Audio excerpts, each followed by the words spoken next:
एक प्रश्न आहे. तुम्ही इंटेलिजंट आहात, हुशार आहात, पण तरी सुद्धा तुमचंच मन तुम्हाला जास्त त्रास देते का? मित्रांनो, बहुतेक लोकांना वाटतं की ओव्हर थिंकिंग म्हणजे वीकनेस. पण खरं सांगू, ओव्हर थिंकिंग म्हणजे वीकनेस नाहीये. जर तुम्ही शार्प असाल, इंटेलिजंट असाल, हुशार असाल, तर तेच लोक जास्त ओव्हर थिंक करतात. मला सांगायचंय काय, की हा आपल्यातला कुठलाही वीकनेस नाहीये, तर हे आपलं एक अनट्रेन्ड माइंड आहे आणि आपल्याला त्याला ट्रेन करायची गरज आहे मित्र. ओव्हर थिंकिंग हा आपल्यामध्ये काही प्रॉब्लेम नाहीये. आपल्याला फक्त त्याला थोडंसं ट्रेन करायची आपल्या माइंडला गरज आहे मित्र. आणि मागच्या व्हिडिओमध्ये पण आपण हे विषयावरती बोललो होतो. हा व्हिडिओ नंबर 2 आहे, ज्यामध्ये आपण पाहणार आहोत की शार्प आणि हुशार लोक ओव्हर थिंकिंग का करतात.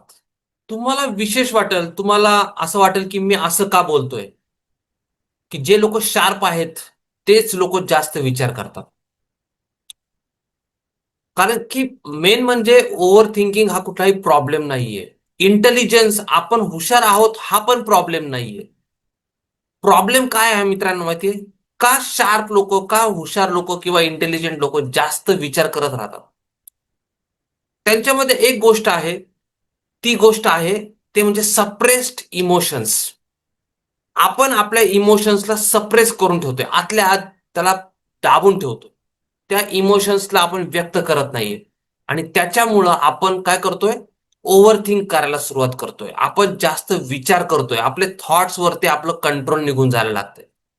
ही सिच्युएशन क्रिएट होती बिकॉज ऑफ सप्रेस्ड इमोशन. इमोशन्सला ज्यावेळेस आपण दाबून ठेवतो, बोलत नाही, व्यक्त करत नाही मित्रांनो, त्यावेळेस आपण ओव्हर थिंक करायला सुरुवात करतो.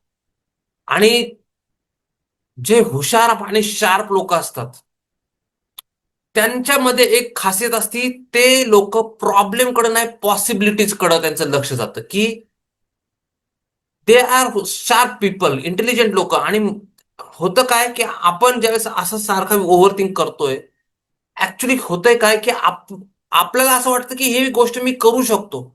इतर लोक ज्यावेळेस असं वाटतं त्यांना की शक्य नाहीये, त्यावेळेस आपल्याला असं वाटतं की हे शक्य आहे, मी पॉसिबल आहे, मला हे करू शकतो. आणि त्याच्यामुळं आपल्या मनामध्ये विचारांचं सुरुवात होते की मी हे कसं करू शकतो. आणि जर आपण त्या विचारांना रिलीज नाही केलं, इमोशन्सला सप्रेस आपल्या आतल्या आत ठेवलं, तर मग ओव्हर थिंकिंग व्हायला सुरुवात होतो मित्र. एक गोष्ट लक्षात ठेवा, इंटेलिजंट किंवा sharp person plus suppressed emotions is equal to mental noise. म्हणजे काय? माणूस हुशार आहे, पण इमोशन्स दाबल्या गेलेल्या आहेत. तर मनामध्ये विचारांचं गुंतागुंत आणि नॉईज, मनामध्ये विचारांचं काहूर माजतो ना, आपण म्हणतो ना, त्याप्रमाणे मनामध्ये विचार सारखे सारखे सारखे विचार येत राहणार. तर ही गोष्ट महत्वाची आहे. आणि म्हणूनच ओव्हर थिंकर्स, शार्प हुशार लोक जास्त असतात. मित्रांनो, मी खूप अशा लोकांबरोबर काम केलंय, जे खूप कॅपेबल लोक आणि त्यांच्या करिअरमध्ये पण ते एकदम स्ट्रॉंग, पण त्यांनी ना, पण तरी पण ते आतून रेस्टलेस, म्हणजे आतून बैचेन. त्यांचं करिअर एकदम छान आहे, पण आतून बैचेनी आहे त्यांना. कारण की त्यांनी त्यांचे जे थॉट्स आहेत ना, ते कधी शेअर नाही केलेले, किंवा ते इंटेलिजन्स असल्यामुळं त्यांनी त्या भावना व्यक्त करण्याची त्यांच्यामध्ये नॅचरल टेंडन्सी नाहीये. आणि मी जसं तुम्हाला सांगितलं, की जर आपण हुशार आहोत, पण आपण जर सप्रेस्ड इमोशन असतील, तर मेंटल नॉईज चालू होतो आपल्यामध्ये. त्यांनी आपल्या माइंडला शार्पन तर केलंय, पण आपल्या माइंडला रेग्युलेट केलेलं नाहीये मित्रांनो. माइंडला शार्प केलेलं आहे, पण माइंडला ट्रेन करणं किंवा माइंडला रेग्युलेट करणं पण फार इम्पॉर्टंट आहे. म्हणूनच स्वतःला वीक समजू नका. तुमचा प्रॉब्लेम वेगळा आहे, हे लक्षात घ्या. हे आपण म्हणतो ना, इमोशन्सला दाबायचं नाहीये, त्याला ट्रेन करायचंय. आपल्याला आपल्या इमोशन्सला सप्रेस नाही करायचं, तर आपल्या इमोशन्सला ट्रेन करणं इम्पॉर्टंट आहे.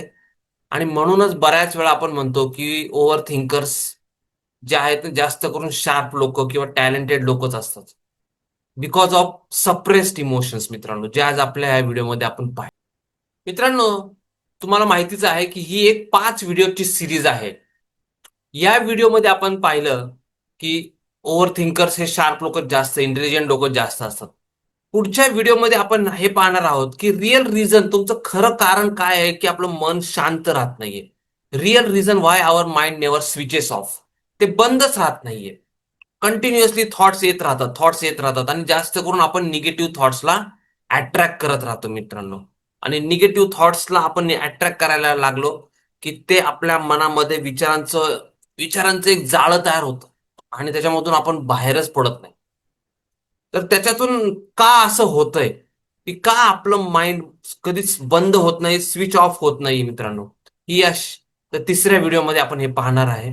तर हे तुम्ही जर जर पहिले 2 व्हिडिओ मिस केले असतील तर मी नक्की व्हिडिओची इथे लिंक डिस्क्रिप्शन बॉक्समध्ये तुम्हाला देईल. ते व्हिडिओ तुम्ही जरूर जाऊन पहा. तुम्हाला त्याच्यामध्ये खूप सारी माहिती चांगली मिळेल, तुम्हाला मदत होईल त्याच्यातून. आणि चॅनेलला जरूर सबस्क्राईब करा मित्रांनो. या चॅनेलला सबस्क्राईब करा, व्हिडिओला लाईक करा. तुम्हाला कुठला पॉइंट आवडला ते मला जरूर कळवा. चॅनेलला सबस्क्राईब करा, कारण की मी असेच खूप इम्पॉर्टंट महत्वाचे व्हिडिओज बनवत असतो. आणि शेवटी एक महत्वाची लाईन सांगतो मित्रांनो, की sharp mind without emotional mastery becomes noise. आपलं माइंड खूप शार्प आहे, खूप हुशार आहोत, खूप सगळं आहे. पण जर आपल्या विचारांवरती आपली आपली मास्टरी नसेल, म्हणजे आपल्या विचार आपल्या कंट्रोलमध्ये नसतील, तर आपल्या मनामध्ये विचार फिरत राहणार, खूप सारे विचार येत राहणार मित्रांनो. आणि ते आपल्याला डिस्टर्ब करत राहणार. म्हणून आपल्याला आपल्या विचारांवरती, आपल्या माइंडवरती काम करणं, ट्रेनिंग करणं, आपल्या माइंडला ट्रेन करणं गरजेचं आहे. आय होप की तुम्हाला हा व्हिडिओ आवडला मित्रांनो. व्हिडिओ पुन्हा भेटूयात पुढच्या व्हिडिओमध्ये. Thank you so much. थँक्यू.